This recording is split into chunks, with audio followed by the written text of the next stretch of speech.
Welcome to Stars Matter, a recruiting podcast from The Athletic. I'm Mitch Light, joined by Manny Navarro. Manny covers the University of Miami for us, as well as our Florida man on the recruiting scene. And Manny's been to a bunch of camps lately and talked to some of the industry's top analysts. So we're going to take a deep dive into the evaluation process, both at camps and how the recruiting services do it. Should be an interesting conversation. Also joined by Grace Rayner, who covers recruiting for us on a national scene. And I could sit here and tease something that Grace is working on, but the most important thing in Grace Rayner's life is she finally saw Taylor Swift in concert on Saturday night. Grace, life-changing? Yes, literally life-changing. The best. The best. Okay, so it was worth it. Yes, I mean, it was. This is a sports podcast, obviously. The athletic feat for this woman to go 3 hours and 13 minutes with all of these different costume changes and just go with no break whatsoever. And she's dancing and moving all over the stage. It was like the most iconic thing I've ever seen in my life. Good. Manny, I trust you've never seen Taylor Swift in concert. I've never seen Taylor Swift, no, but I know that my daughters are fans, and I'm sure they would have loved to be there with Grace to enjoy that concert. Oh. 3 hours and 13 minutes is a long time. I wonder if anybody is Ari. What is Ari doing for 3 hours and 13 minutes right now?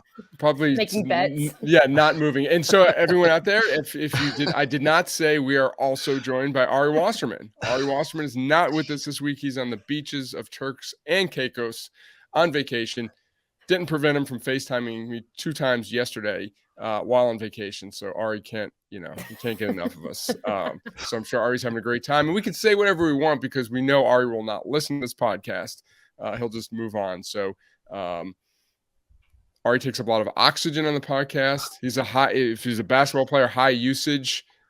Grace, we talked about your basketball career. You're getting the ball today. You got to do something with it. If you get to the foul line, you got to hit your free throws. So we're gonna just call her James Harden tonight. That's what we're gonna do. Yeah. Hey, huge shot last night. I became my anti-Celtics. I became a James Harden fan last night. Big shot for James there. But good show today. If we've got time after Grace does the minute by minute, blow by blow account of Taylor Swift, we are going to bounce around the national recruiting scene. We're going to take a look at a program that has seemingly taken a few steps back on the recruiting trail the last few years. It's a program that Grace knows a little bit about. We're going to review the recent NFL draft, kind of take a look at where those first round picks came from as recruits. And this should be fun. I kind of brought this up to you guys the other day. We're going to talk about some of the crazier recruiting stories we have come across on the beat. I know you guys have been covered a beat longer than I have. I did back in my earlier years, but just, recruiting's gotten crazier now, but there's always some good stories about commitment. So we're going to get into all that. But first, I want to talk about a story that Ari actually did earlier in this week, published on Tuesday. It's part of our recruiting series, recruiting Q&As with Brian Stumpf of the Elite 11. I forgot his title. It basically runs the Elite 11. Just very interesting look, and it's something that, before I started getting more involved with recruiting at the Athletic, I knew what the Elite 11 was, but didn't really pay that much attention to it. It's really a fascinating process, and Brian goes in there in how much their care factor, their care level of getting it right, evaluating these kids. They get so many submissions, and they don't just go by the star rankings and just say, okay, here's the top 10 quarterbacks. Top 20, we're going to pick those guys. And Manny, I want you to speak on this, but it kind of shows, you were at the camp and there was it Tevin Jackson, the kid who was a 3-star, and they chose him over some more highly ranked guys who are already committed to top level Power 5 schools. So I know both of you guys have been in Elite 11 camps, and Manny, you've done a lot talking to Andrew Ivins from 247 about the evaluation process. So just Manny, real quick, well, not real quick, but take as much time as you want. Your thoughts on what Brian had to say, and then kind of what you've seen at that camp. Well, I mean, I went to the one in Orlando last month, and I was there all day, and it was pretty hot from what I remember. That's all I hear from you guys who go out to these camps is how hot it is everywhere. Suck it up, people. Yeah, we do have to suck it up a little bit. But yeah, I mean, I spoke to Brian at the event. I kind of watched him and his guys do their thing, and just to give people a rough idea of how it works. I mean, these kids show up, they go through stretching, they do some of these drills, get tested, and then it turns into like 3 hours of quarterback drills, and they go from station to station. Roughly how many kids are at each camp?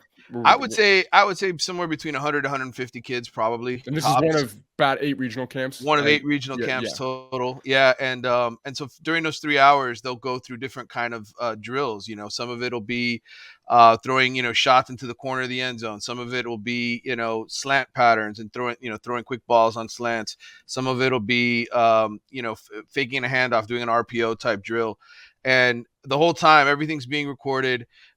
Each of these coaches get to spend maybe 15 to 20 minutes watching these guys go through drills. And then at the very end, Brian and his group of coaches, I'd say about 8 to 10 guys, they get together and they just start to share notes over everything that they saw. And if they feel really good about a player, they'll invite them. They'll give them, they'll name them a finalist right then and there, one of the 20 coveted spots. So I was sort of fascinated by the whole process because I don't know that you can really get to know, even through 3 hours and 13 minutes, as Grace said earlier, I don't know if you can really get to know how good a quarterback is, but this is as good as an evaluation as you'll get, right? Because other than watching game film, other than talking to high school coaches and maybe rival coaches, laying eyes on somebody for that long and watching them go through every drill is probably the best you can get. And even still, they don't get that right? I mean, how many Elite 11 finalists have gone on to become quote unquote busts over the years? So I was just sort of fascinated. I think it's a really difficult process to make that kind of determination, which is why I think a lot of times they don't name all the finalists at these events, right? Like they may just tell a group of kids like they did in Texas, hey, we're not naming a finalist yet. We'll get back to you guys after we review the film and do some more evaluation. So just a fascinating process. I enjoyed it. Grace, didn't you go to one in Atlanta, or was that not an Elite 11? I went last year where did I go, Mitch? DC? Yes. I think and it wasn't a star-studded. Like I remember looking at the list, and at the time, it didn't seem like it was some of the top guys. Yeah, at the time, there was not a ton of big 23 guys. Now, in hindsight, like Dante Reno from South Carolina was there. Michael Van Buren, who I think we talked a little bit about last week, he was there. So there were some 24 guys.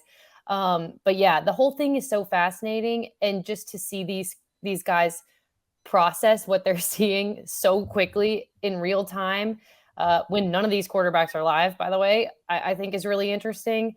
On top of the fact that they're pouring over, what did it say? What did Ari have? 1,000, 2,000 kids just sending in their huddle film. I mean, we've seen this huddle film. It's really, it's just so tedious to sit there and watch that. So I have a ton of respect for what these guys do. Yeah, I guess the thing that, these guys at these camps, they can see what their raw ability looks like, how they throw the ball. What they're not seeing is how do they process a defense. And totally. And, I'm not a coach, obviously, high school, when college coaches watch film, Manny, you're much more familiar with like kind of like the scouting end and going to high school games. Like, I don't even know how much college coaches, when they watch the kids in high school, learn, because I don't know how sophisticated some of these defenses are and how talented they are, how much talent there is. If they're going against a cornerback who a team has no cornerbacks or no defensive backs, or even getting FCF's offers, like how can you tell how good a quarterback is? So I'd love to sit there and get a coach on here one day and interview him, like how valuable is live action in high school, because I think it just matters so much about the type of defense they're facing too. Yeah, I mean, I think that's why I think so many of these coaches, when you have these unofficial visits, right, in the springtime, and guys are just kind of making the rounds, when they get a chance to get on a whiteboard with these guys and kind of go over the basics, right, I think they get a pretty good gauge for how smart these kids are, how they process offenses and defenses and the whole thing. And I think that's really where a lot of these coaches ultimately fall in love with a quarterback and decide, hey, we really want him. This is the guy we really want to run our system. So, having talked to quarterback coaches over the years, I gotten to know Frank Ponce really well. He was with Miami. Now he's the offensive coordinator at Appalachian State. He's pretty much told me, he won't really offer a kid a scholarship till he has him in his room, until he's able to kind of get him on the whiteboard. That's really what matters most to him. Physical traits obviously matter, size, all that kind of stuff. But ultimately, I think for these college coaches, it's how do these guys process everything that they're seeing on the field? Saying that, guys, it's amazing that these coaches, they had to do it, but during COVID, how they were able to offer kids when they couldn't get them on campus. Maybe we know why Herm Edwards broke the rules to get kids on campus to get them in that room there. But it probably made it more difficult in every position, but a quarterback position, so many kids have transferred to the quarterback position, so we can't just say it's because of poor evaluations, but I'm guessing from that class of 20 or 21, probably the next year, we'll end up maybe being the highest percentage of quarterbacks transferred just because of bad fits and kids either signing schools like too high or too low where they should have been. So, yeah, all this stuff's fascinating. And kind of tangential to that, Manny, I know for a couple stories lately, you've talked to Andrew Ivins, who is in charge of the rankings at 247. I already had a lot of respect for that industry, but just reading some of the stuff that you've written, it just tells you what those guys go through and how important they take their job. I don't think they take themselves very seriously. They take what they do seriously. What have you learned about the rankings process in the past? I know you've talked to these guys in the past, but specifically in the past couple times you've talked to Andrew. Yeah, I feel like I'm really learning a lot from just talking to these guys, within the last year, because as much as I've been around college football and recruiting for the last 25 years in my career, like I've never really studied recruiting and the whole process to this extent until maybe, I started working with you guys a lot more on this stuff. So, Andrew definitely takes it seriously. They care about, which 5 stars, how they give out the 5-star rankings. I think the fascinating thing for me from talking to Andrew this past week is, I've sort of studied the numbers, right? How many kids are actually evaluated? Right now, there's only 1,300 kids right now that are in the 247 Sports Composite. I've written this in a couple of my stories for The Athletic, but I mean, that number is closer to 2,300 by the time it's over and done with. And Andrew kind of pointed out to me, like, just how important it is for him and a lot of these guys to get to the Elite 11 finals in LA so they can see these quarterbacks in person. Going to the Under Armour combines where all that data is collected, right? The height, the weight, the speed, all of that stuff matters. And really, that's before they rank a guy. It's almost as if they need to make sure they have all of that hard data. Like they will not rank somebody unless they have a legitimate 40 time, a legitimate height and weight and all that kind of stuff. So I think, to me, we all sit here and are like, man, why do these guys miss on recruits? This guy's overrated, this guy's underrated.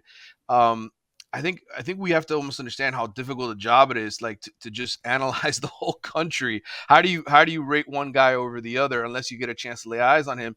And Andrew pointed out to me, Lincoln Kienholz is sort of the perfect example of a kid who made a huge jump in the rankings out of South Dakota, ends up signing obviously with Ohio State at quarterback.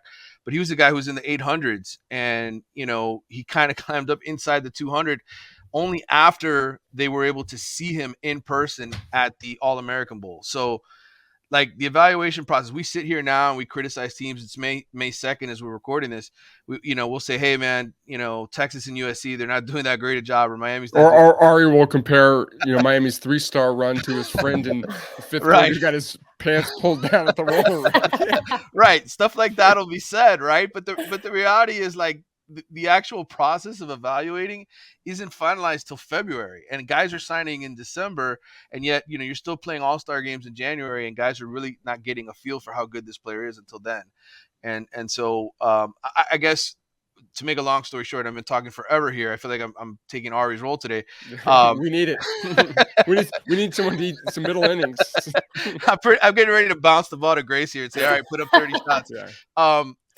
I just think overall, like, I think we need to just realize what a difficult process it is, and the rankings early on, like in these summer months, are basically meaningless because you look at the top 20 teams right now, Mitch. I just took a look at this a few minutes ago. 18 of the top 20 teams in the rankings are SEC, Big Ten, and ACC schools. Well, go look at the map and do this by states. It's like Texas, California, all this out west, hardly any commitments. Like it's almost like geographically, there's certain areas where kids commit earlier than others, and I think part of it is because the evaluation process. Some states just don't have that process done yet. Yeah, I'd love, and Ari mentioned this, we've talked about in this past, I would love to do a study of specifically the quarterback position of the late risers.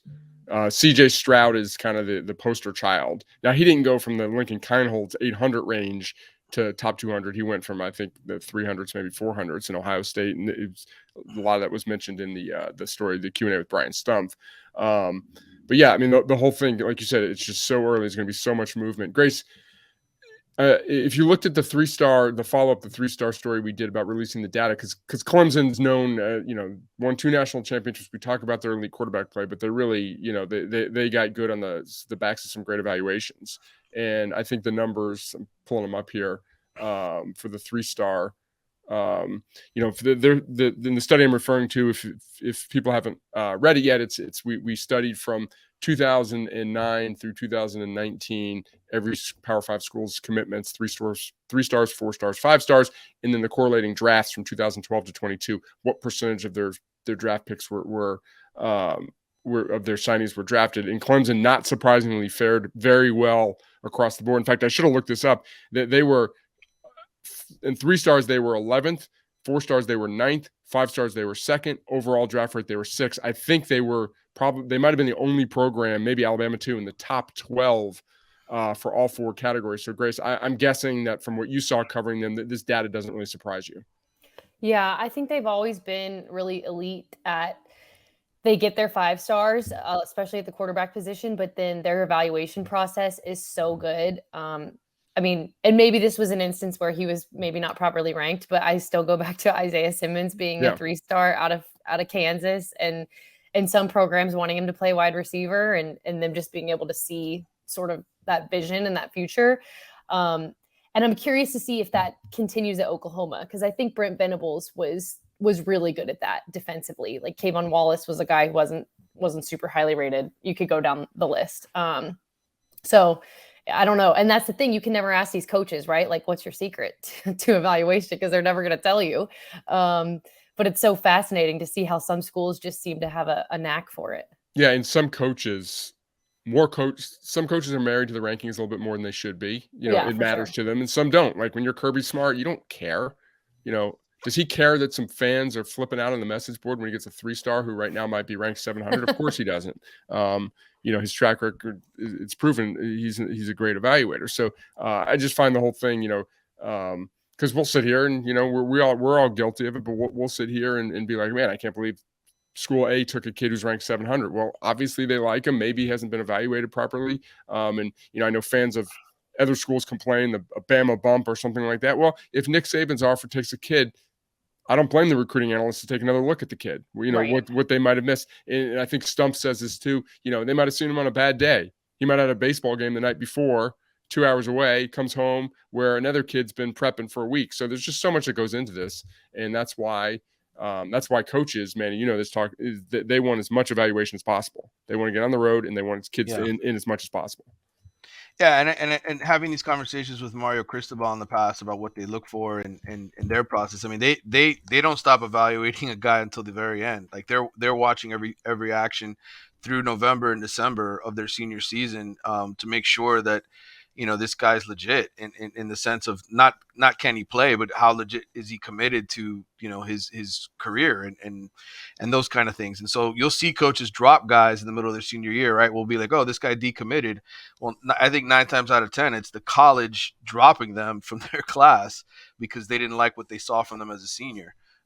So, I mean, I think that's another aspect to this all too that's sort of fascinating, right? When we see kids drop from that may be an Alabama or a Georgia commitment, early on in the process, and then all of a sudden they drop down the rankings. Well, there's a reason for it.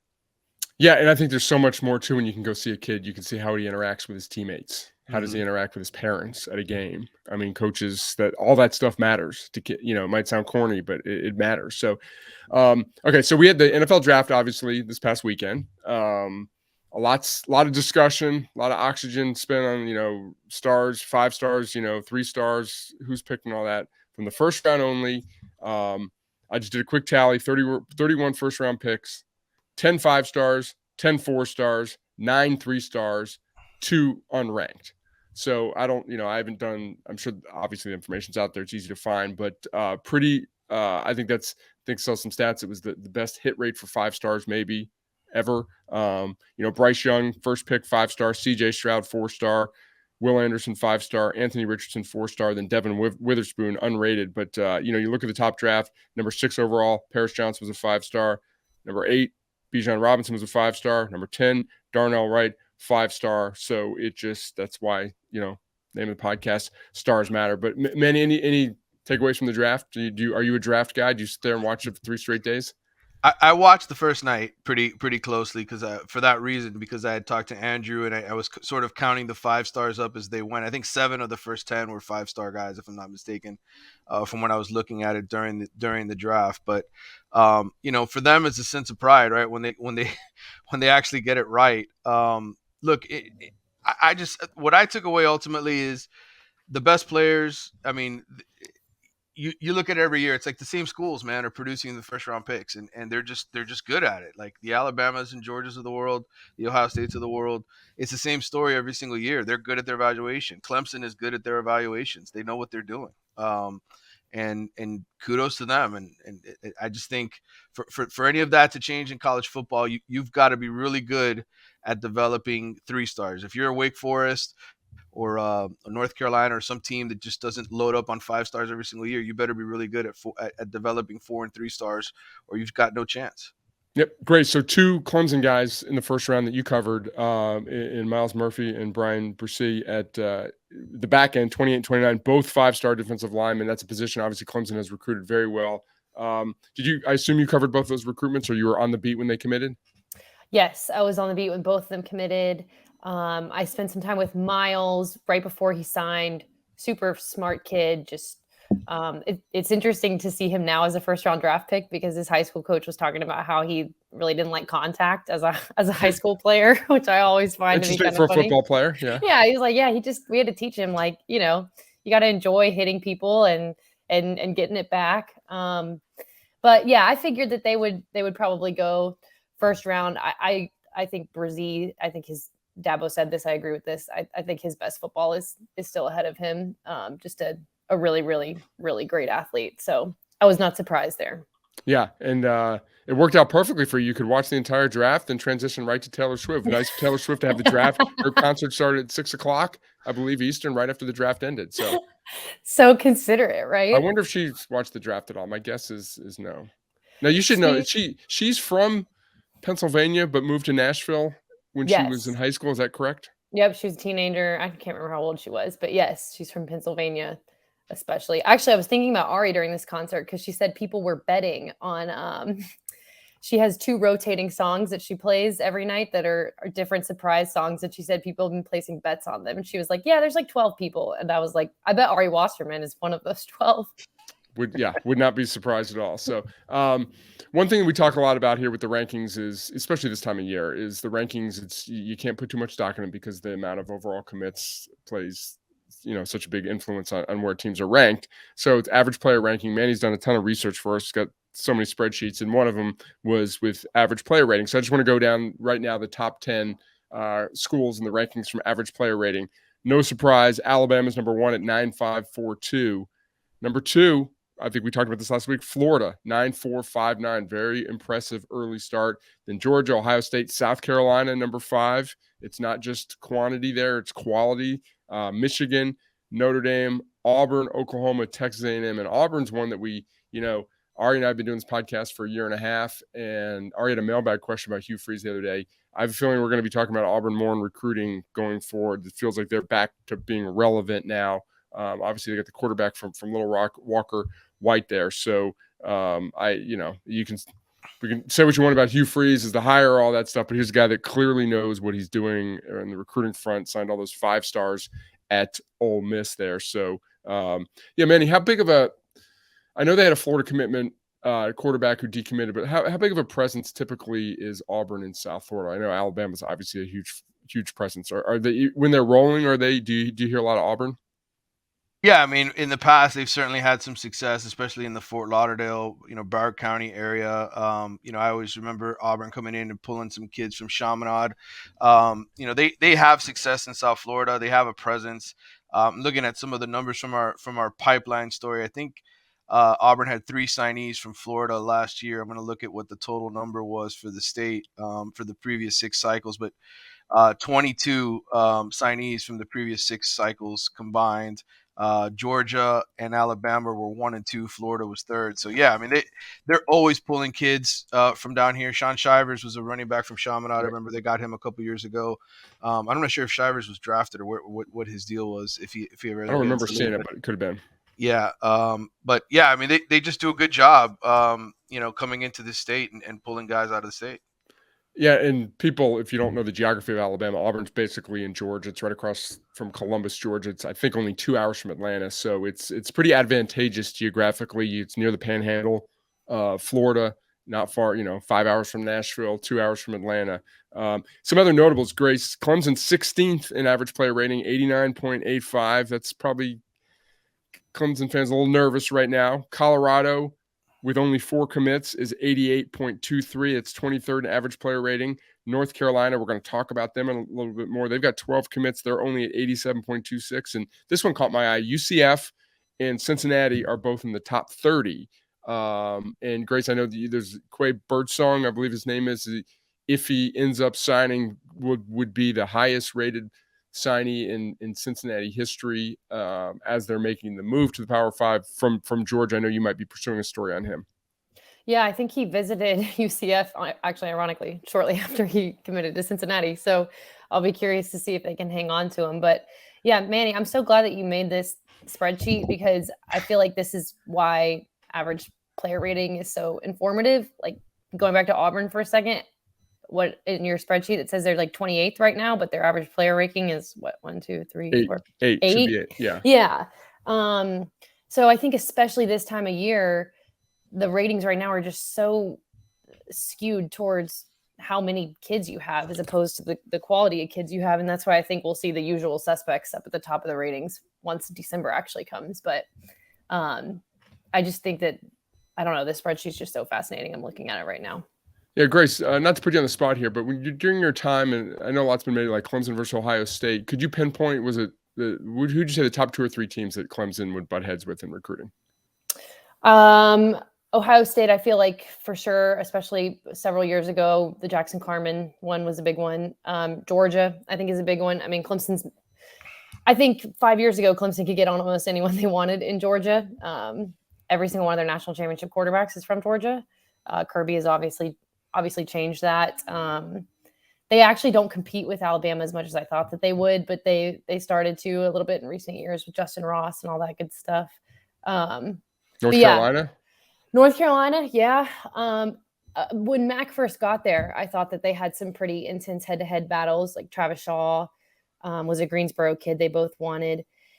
Now I think it's sort of swinging back in Clemson's favor. And I know we're going to talk about UNC here in a little bit, but I think that Clemson is still has a pretty strong presence in North Carolina. But I mean, really the whole Southeast, they can go anywhere they want. And then sort of now South Carolina is competing with them more, but it used to be they could, have a seat at the table automatically for anyone in South Carolina. Yeah. So, okay. North Carolina.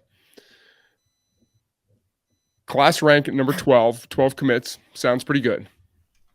Only 1 4-star. This was the alarming part to me. Blue chip ratio, which is your commitments are 4 or 5 stars.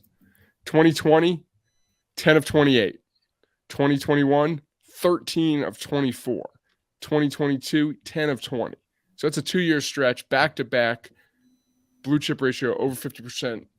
I'm guessing, guys, there's not many programs that haven't won okay, Grace, we know this because you're working on that NC State story. Not only just a national championship, they haven't won a conference championship in like 40 years. I'm guessing there's not too many programs that haven't won a conference title in the last 10 years that had a blue chip ratio at 50% 2 years in a row.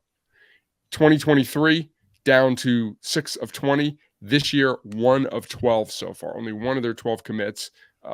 6 of the top 15 players in the state are committed to Michigan, Alabama, Notre Dame, Penn State. UNC has 3 in-state commitments. They're ranked number 25, number 29, and number 33. Grace, how surprising is this to you? That, I think, is the most surprising part because, when Mac first got there, him and his staff were in every single high school in North Carolina. They were in every county. And not to say that they still aren't, but just the amount of in-state kids that are just going elsewhere. I mean, we talked about this, Mitch, a couple weeks ago. Like, I don't think they ever even had a shot at Jaden Davis. Like, that was just a complete, like, he was always going to be going to Michigan. And so, and then you look at Caden Jones, he's going to Alabama. And so I think it's tough because if you're not going to recruit nationally, then you absolutely have to put a fence around your backyard. And it just seems like for whatever reason, they're having a hard time doing that with this class. I mean, they don't have a single, they have one top 25 kid in the whole state. I think that's crazy. And I know we have a lot of time left, but I don't know. I just think that that's really surprising. Yeah. You know what it looks like? It looks like Virginia and Virginia Tech in Virginia. And that's not good. Of late. That's, struggling Grace, in state. how much of this do you think is the Dre Bly factor? I mean, he was obviously big at helping them on the recruiting trail and a big-time assistant coach for them the last couple of years. Him leaving, I think, probably has to have something to do with this, right? I think him leaving definitely has something to do with it. And then Phil Longo leaving, I think, is part of it too. So I don't know. I'll be curious to see kind of what the next step is, because as we all know, like, momentum is so crucial in recruiting, and it feels like it's sort of wavering a little bit for them.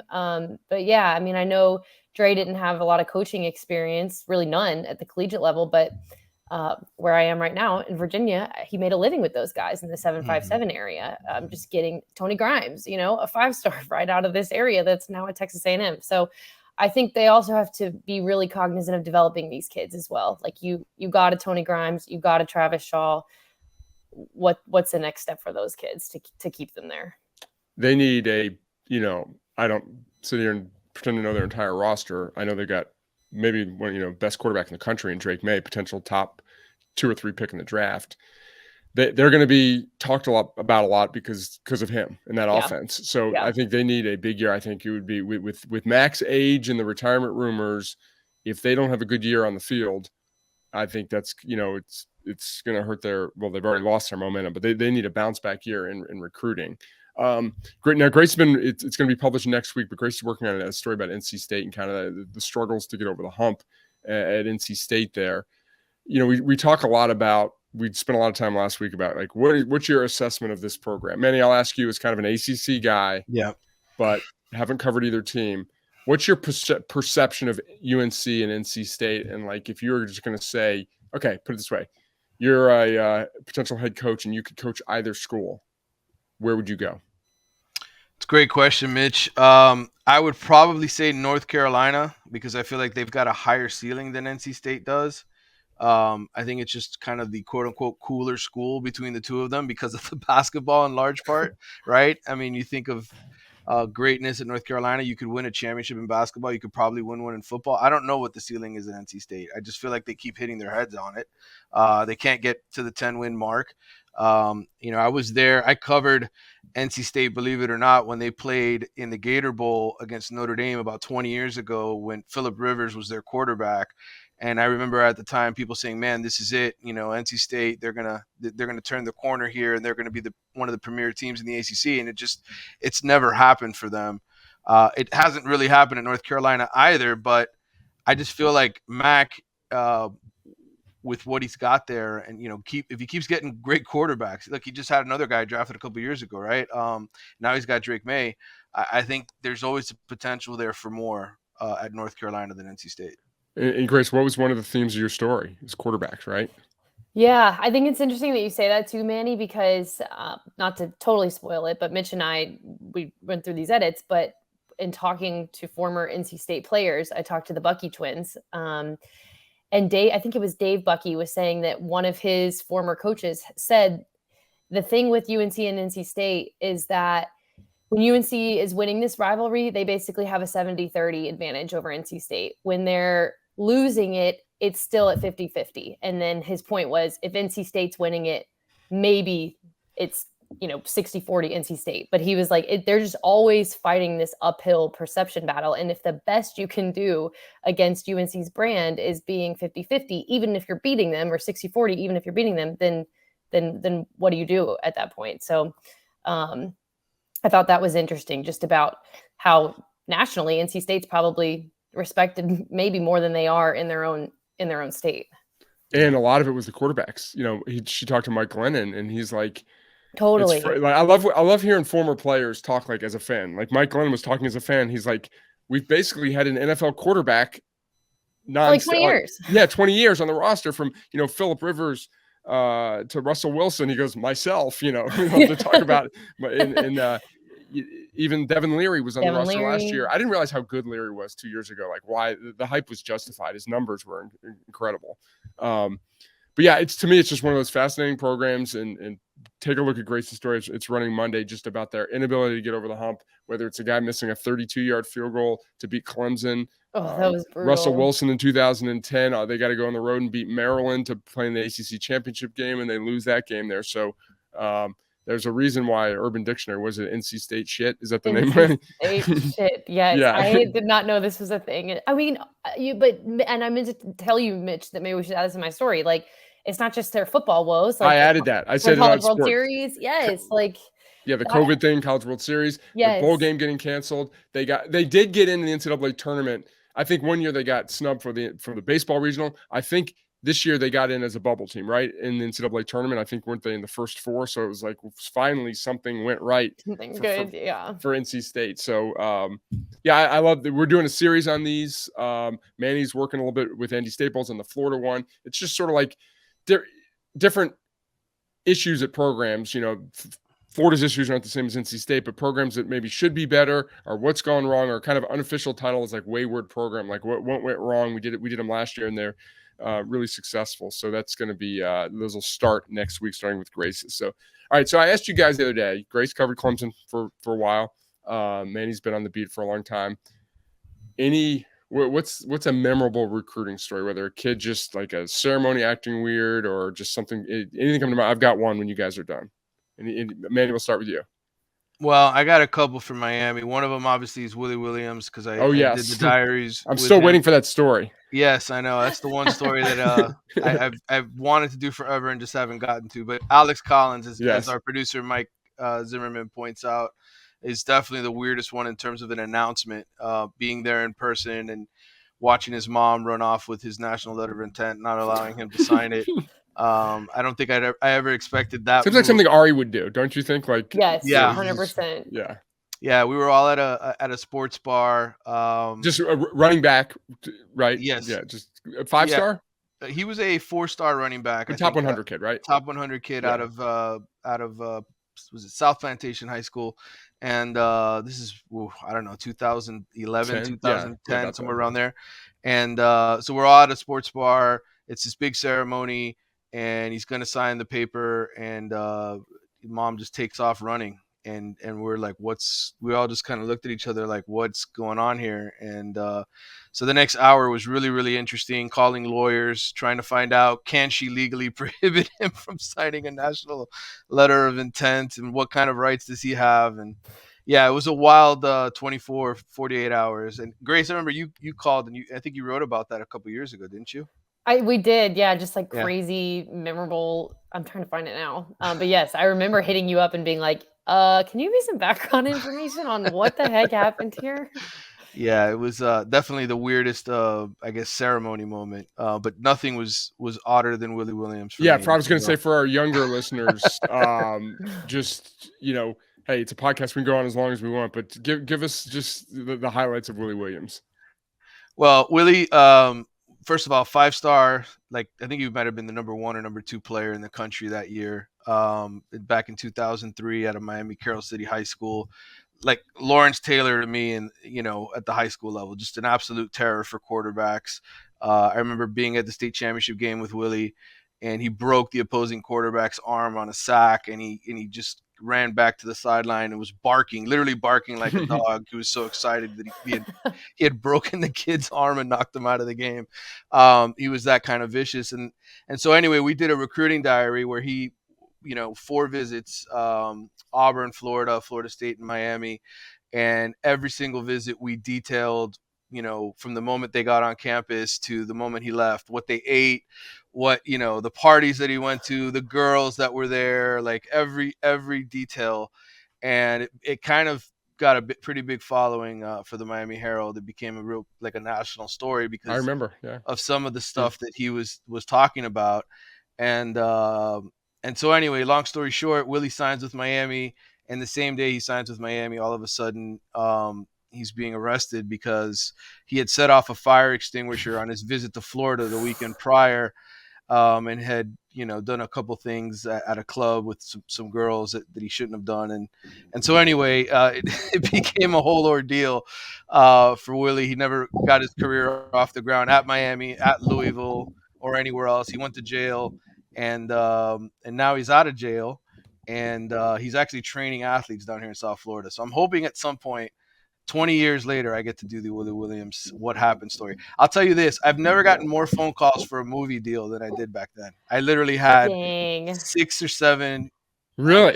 companies reach out to me wanting to make the movie and wanted me to be involved. And the whole point was to get Willie involved, and Willie wouldn't do it, obviously. He wanted to play college football at the time. But yes, there were about 6 or 7 companies that reached out saying they wanted to do a movie. That's wild. We need to figure out who's going to play Manny in the movie. I know, right? Yeah, got to get that project for you. Yeah. So, Grace, anything come to mind? Clemson was pretty drama-free when I covered them just because of Dabo's rules. Oh, yeah. True. I will say, I've thought about this for a while. I was like, do I have any crazy ones? I mean, this was not that wild, but do y'all remember when Corey Foreman committed to Clemson and then got the giant tiger tattoo on his forearm?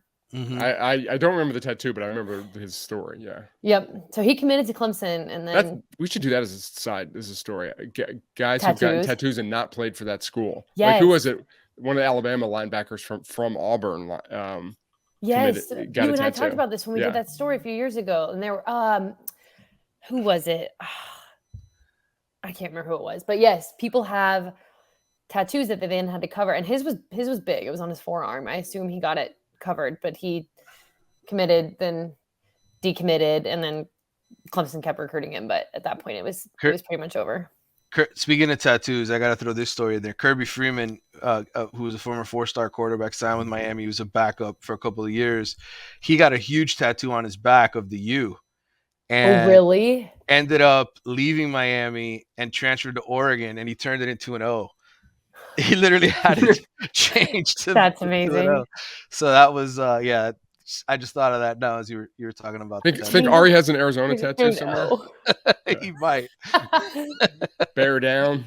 Yeah. So back in my earlier days, covered Vanderbilt out of college. A couple years after college, I lived in New York, but then moved back to Nashville and ran a Vanderbilt sports newspaper. This is kind of like internet was around, but it wasn't, Rivals was starting, but there were still like actual newspapers, and it wasn't, not everything was online. So we covering Vanderbilt in the late 90s, and Woody Woodenhofer was the head coach. Manny probably remembers Woody, and former defensive coordinator with the Steelers. And they were after a kid named Jimmy Williams from Baton Rouge, Louisiana, highly recruited kid, had offers from Florida. His final 5 were Florida, Notre Dame, Vanderbilt, Northwestern, and LSU. He didn't want to stay home, so it was pretty clear he was going to go out of state. Really, really smart kid, spoke like multiple languages. Commits to Northwestern, so okay, whatever. I remember the Sunday before signing day, and this is pre-cell phone, there's cell phones, but like no texting and all this stuff. I got a call on my little office phone downstairs and said, "Hey, just some fan or someone I knew is like, call Jimmy Williams." I was like, "Why?" He says, "Just call him." So I called Jimmy Williams, and very religious kid, super nice, picks up the phone, and he said, "You know what? I've been committed to Northwestern for a few weeks, but I went to bed last night. I prayed, and I got up this morning, and God told me to go to Vanderbilt." So I was just like, okay. Here's your headline. Yeah. All right. I was like, okay, could God work on a few more commits? It would help the business. So yeah, he just said, went in, woke up his parents like 5 a.m. and God told him to go to Vanderbilt, and came as a running back. And interesting story about him. He was a running back, cornerback in high school, played running back his freshman year. Playing LSU in Nashville, he was the best player on the field, probably just amazing athlete. He got, if concussions were as big of a deal then, he probably would not have played the rest of the year. He got lit up on an option pitch. He caught the ball and threw up on the field immediately. And I think he probably played 2 weeks later, whatever. So he didn't play. Or maybe he missed. So he never played running back again. He moved to cornerback and ended up playing the NFL for 10 years, played for the Seahawks. Tragic story. He's a great dude. I used to run into him every once in a while. He, I think it was cancer last year, just out of nowhere, died of cancer. His mom and son were real close to the program. In fact, it happened right before Vanderbilt's opener this year, and they they took his mom and young son, who's about 10, to Hawaii for the whole week when Vanderbilt played in Hawaii. So the kid was around the team. Like if you see any highlights, he's like in the huddle, breaking the team down in practices and stuff like that. So I'll always remember that when Jimmy Williams. But there's just so many, I think one of the guys who covered Ohio State, who worked with Ari and Bill Endes for a while, wrote a book on some of like the notable Ohio State commitments. I just think this is and Grace, you did that story about crazy commitments a couple years ago, but the kid jumping out of the helicopter, and then obviously who was it? Can you imagine being his parent? Like if your kid was to jump out of a helicopter, Mitch, would you, because he told his dad, I think, but he didn't tell his mom. Like, would they tell you or Heather? Both, I guess. that is just, I would not.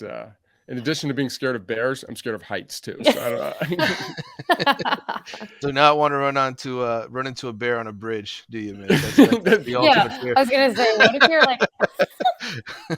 So I was listening to the pod the other day just because I don't know, I clicked on something, and like I said, I usually don't listen to her stuff, but I was listening to stuff about Grace bragging about her. It was kind of embarrassing, Grace, how much you were bragging about your high school basketball career last week. God, but then I got to the part about the Zodiac. And Heather's looked at me. She's like, "What are you listening to?" I was like, "I'm asking Grace if she knows who the Zodiac killer was, if she solved it." I was like, "What is that?" I was like, "Oh, just our recruiting podcast. It's normal day." Yeah. Well, yeah. So that's amazing. Yeah, get working on that. So, so we need to dive into another story on crazy commitments. So I feel like we could do one every year, right? Like, didn't Tommy Bowden say the same thing about CJ Spiller in our story that's coming out later this month, where he was like, I'm a Christian and you're a Christian, and I know we pray to the same God. Yeah. My God's telling me that you're coming to Clemson. Yeah, he was. Also, another funny one that was Grace, that you talked to Chris Young in your story.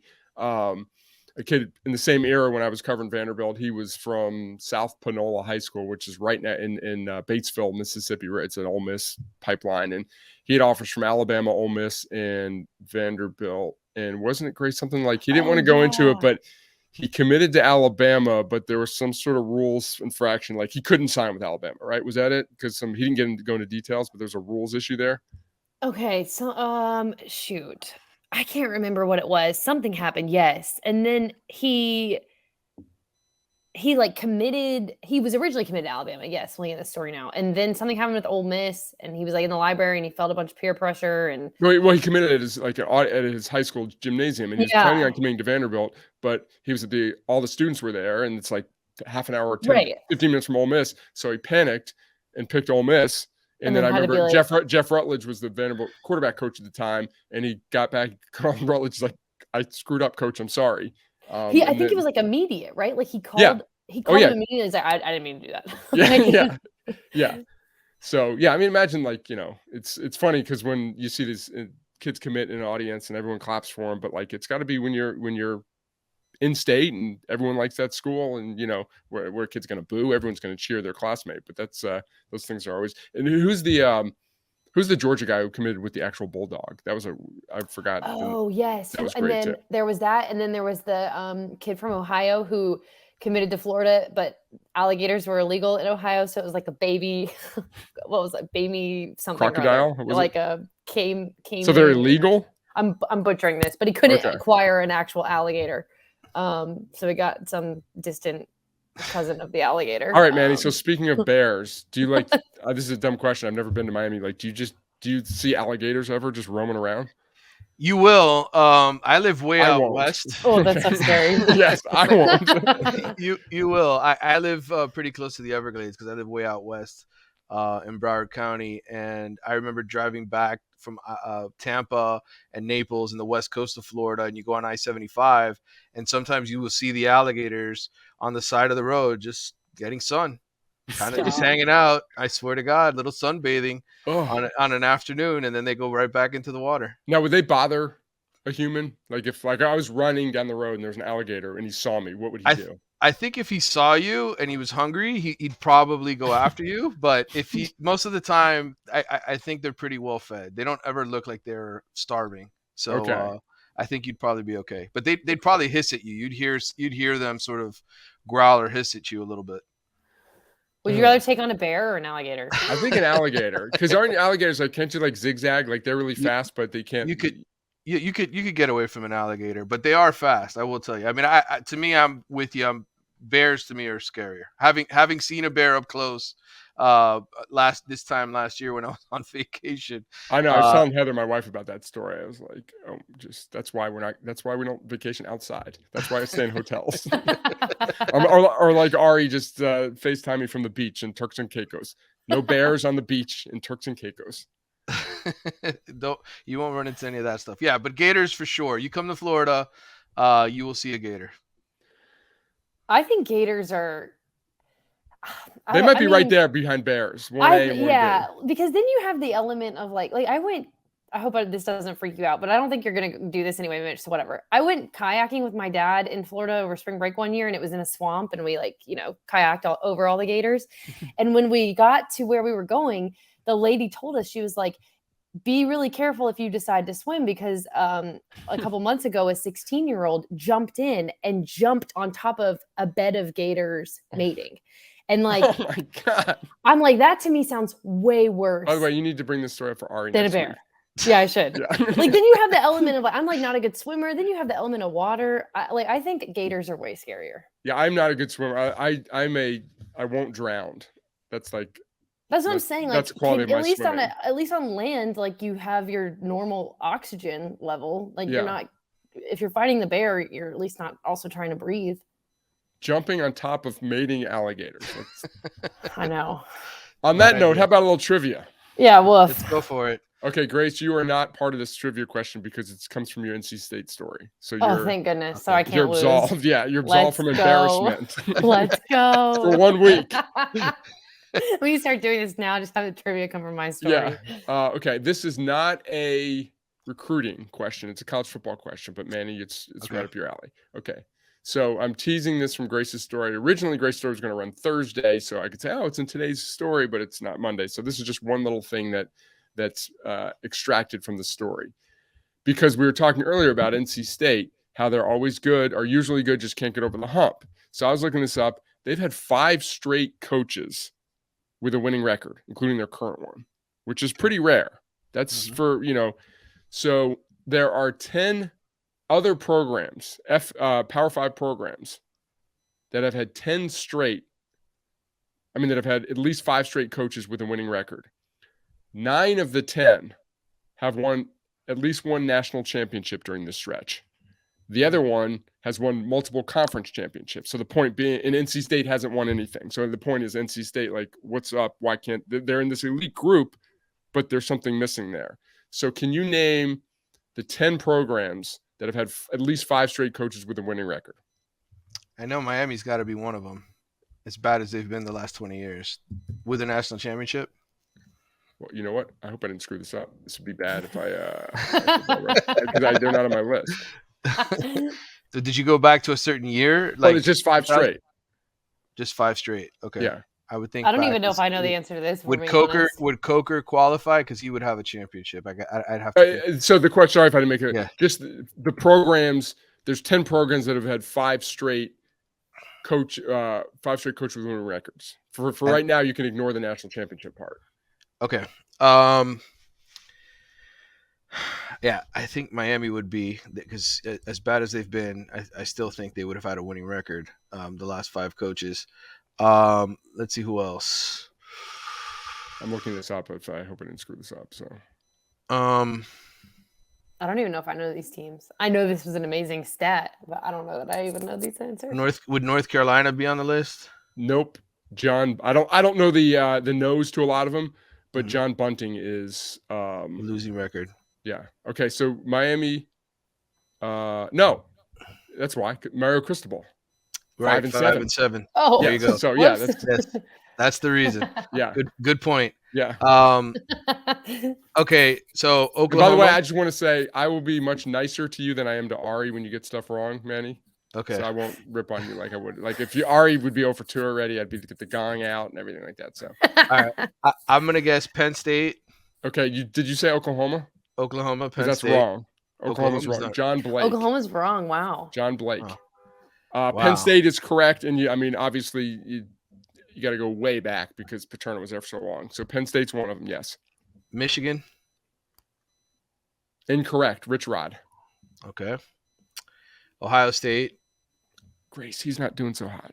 I mean, I meant to text Grace that one. So, did I say that out loud? Ohio State is correct. Ohio State is one. Okay, Penn State is one. We'll start going. Alabama would they be? Yes. God. Shula Okay. was like one game, a couple games over. Ooh, you're heating up. You're heating up, Manny. You have a support system there. Would Auburn be one of them? No, they're Brian Harsin. That's right. Gosh. Georgia. Yes. How many is that now? 4? 4, yeah. Let's keep going. Ole Miss. Nope. Edo. Edo had a losing record. LSU has to have. Yes. Clemson. Clemson is correct. That's 6. Yep. Let's go back. All these teams have won national championships. All these teams have won multiple national championships so far during this stretch of 5 straight coaches. Texas. Nope. Charlie Strong. He had a losing record. I couldn't believe how bad Charlie Strong's record was when I went back. What was it? It's like 6-7 games under 500 for 3 years. Or maybe worse. Yikes. Washington? Nope. Ty Willingham's record was horrendous. Wow. Gosh, I'm stumped at 6, man. Well, it tells you how hard it is. Yeah. You can throw in the towel at any point. Stanford, would they be on there? Nope. Walt Harris did not, and Jim Harbaugh might not even. Really? Well, he probably did, but they were. I mean, because he got off to such a slow start. Notre Dame. Notre Dame does, yes. Notre Dame is of the 9 of the 10 that have won national championships. They're the only one that has only won 1 national championship during that stretch, and it was with Lou Holtz. Okay, I have to keep thinking about national championship winning programs too. That's the problem here. I'm like naming other schools. So you got 7 of the 9 national championship programs, and there's a 10th. I've got to be missing somebody from the SEC. Oh, Florida State. Nope. Willie Taggart. That's right. Willie Taggart. Willie was bad. There's Yeah. another school in your state. Florida. Yes. How's that hint? Yeah, that helps. Who else am I thinking about in the Big Ten? 3, 6, 8. There's two. Okay. There's no more Big Ten. Both of these schools this is a Big Ten. They're both west of the Mississippi. One of them won a national championship, and then one of them did not. Okay. West of the Mississippi. And we said LSU, right? No, you said not LSU. I guess that's technically west of the Mississippi. How many but did he he already have? said LSU. He's got 8. So I need 2 more. And then NC State is one of them as well, but that's not. NC State is. It's in addition to, because the question is, you have NC State and then there's 10 others. Did USC. you say Oregon? Yes, USC. Yeah. And then Oregon. And then Oregon. Oregon is the one that didn't win the national title. Yes, right? they've won 3 conference titles. So again, the point of this is there's 11 schools that have done this. 9 have won multiple national championships during their string of 5 straight coaches. Then 8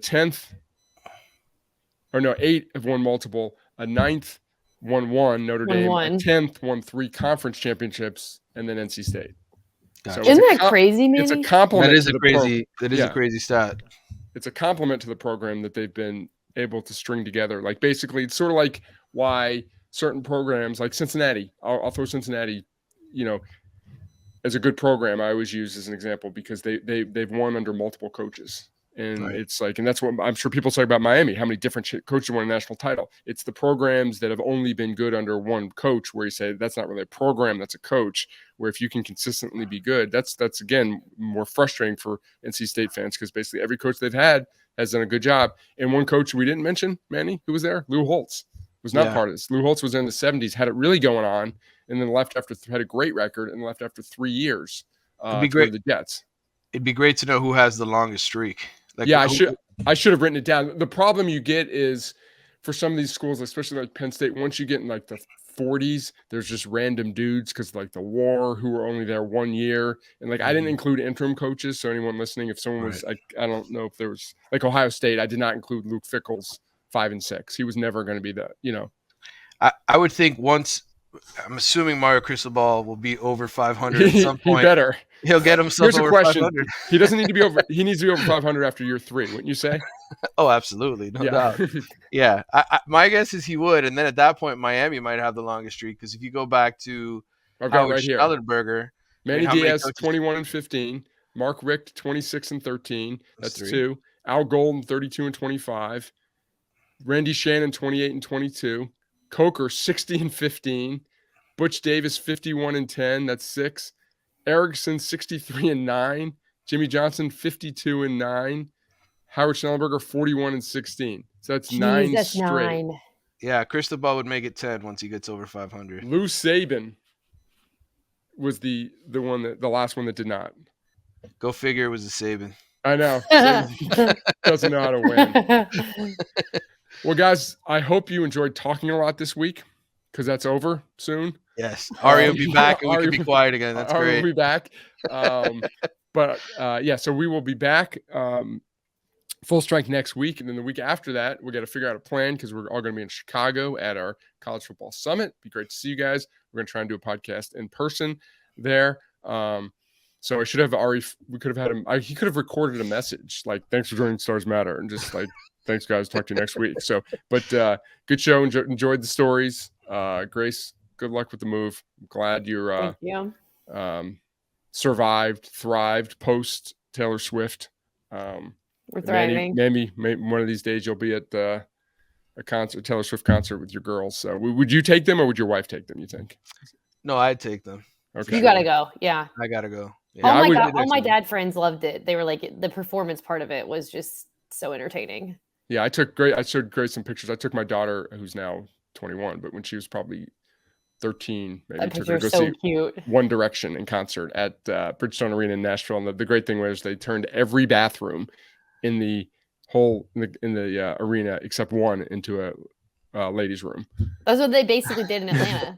My boyfriend Hunt was like, "Where is the bathroom?" And then I walked in, and it was a wall full of urinals, and I was like, "Oh!" And I think it's been switched a little bit. What was the split, the male-female split there, Grace? The concert, you think? Oh man, 80-20? Probably. And then there were a lot of young fans as well. But every dad, boyfriend, husband, like they all embraced it and loved it and fully bought in. Yeah.